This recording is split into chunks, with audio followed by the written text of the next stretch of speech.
അസ്സലാമലൈക്കും, welcome back ഷഹൂസ് wheel. അപ്പം ഞാനീ പോകുന്നൊരു കുടുംബ സംഗമം കൂടാനായിട്ട് കേട്ടോ. എൻ്റെ ഹസ്ബൻഡ് ഉമ്മയുടെ കുടുംബത്തിലെ ഒരു കുടുംബയോഗമായിരുന്നു. കിഴക്കൽ കുടുംബ സംഗമം എന്നാണ് ബാനറും കാര്യങ്ങളൊക്കെ ഉണ്ടായിരുന്നു, ഒരു കുഞ്ഞ് നോട്ടീസും കാര്യങ്ങളൊക്കെ ഉണ്ടായിരുന്നു. വളരെ റാഹത്തായിട്ട് വളരെ നല്ല പ്രോഗ്രാം ആയിരുന്നു കേട്ടോ. ഇപ്പോൾ ഞങ്ങൾ ചെന്നപ്പോഴേ പ്രോഗ്രാമൊക്കെ സ്റ്റാർട്ടായിരുന്നു. എങ്കിലും വളരെയധികം സന്തോഷമായിരുന്നു. കാരണം നമ്മുടെ മക്കളൊക്കെ ആയി കഴിയുമ്പം കുഞ്ഞുങ്ങൾക്ക്, നമ്മുടെ മക്കൾക്ക് പോലും, സത്യം പറഞ്ഞാൽ എൻ്റെ മക്കൾക്ക് പോലും ഇതുപോലെ ഫാമിലിയിലുള്ള മറ്റു മെമ്പേഴ്സിനെയും കാര്യങ്ങളെയും ഒന്നും അറിയാതായി പോകുന്നൊരു കാലഘട്ടമാണ് ഇന്ന്. പണ്ടത്തെ പോലെ നമ്മളെല്ലായിടത്തും കൂടുന്നോ കാര്യങ്ങളൊന്നുമില്ല. അപ്പോൾ വർഷത്തിൽ ഒരു വട്ടം ഒരു ഗെറ്റ് ടുഗദർ വയ്ക്കുന്നത് വളരെ നന്നായിരിക്കും. അപ്പോൾ ഞങ്ങളുടെ അമ്മ ആണ്. അപ്പോൾ എല്ലാവരും അവരവരുടെ ഓരോ സന്തോഷങ്ങളും കാര്യങ്ങളും ഒക്കെ പങ്കുവെച്ചായിരുന്നു. അപ്പോൾ ഇത് കുടുംബത്തിലെ മൂത്ത കാരണവർക്ക് ഒരു കുഞ്ഞ് സമ്മാനം എന്നുള്ള നിലയിൽ ചെറിയ ട്രോഫിയും കാര്യങ്ങളും എല്ലാം കൈമാറിയിരുന്നു. പിന്നെ പറയാതിരിക്കാൻ വയ്യ, അടിപൊളി ഫുഡായിരുന്നു. നല്ല ചിക്കൻ ബിരിയാണി ഉണ്ടായിരുന്നു, പിന്നെ ഐസ്ക്രീം ഉണ്ടായിരുന്നു. അപ്പോൾ ഇതെല്ലാം കഴിക്കുകയും എല്ലാവരോടും സംസാരിക്കുകയും ഒത്തുകൂടുകയൊക്കെ ചെയ്തായിരുന്നു.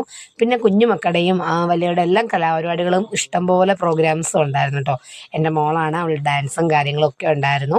ഇതും എൻ്റെ മക്കൾ തന്നെയാണ്, നാത്തൂൻ്റെ കുഞ്ഞും കൂടെ ഉണ്ട് കൂടെ. അപ്പോൾ അവരുടെ എല്ലാം പ്രോഗ്രാമും കാര്യങ്ങളും എല്ലാം നല്ല ഭംഗിയായിരുന്നു കാണാൻ. ഒരുപാട് ആൾക്കാർ എല്ലാവരുടെയും ഉണ്ടായിരുന്നു. പിന്നെ നമുക്കൊരു പറഞ്ഞ പോലെ ഇടാൻ പറ്റുന്ന അനുമതികളും കാര്യങ്ങളും ഒക്കെ ഉള്ളത് കൊണ്ട് വളരെ കുറച്ച് മാത്രമേ ഈ വീഡിയോ കാണിച്ചുള്ളൂ.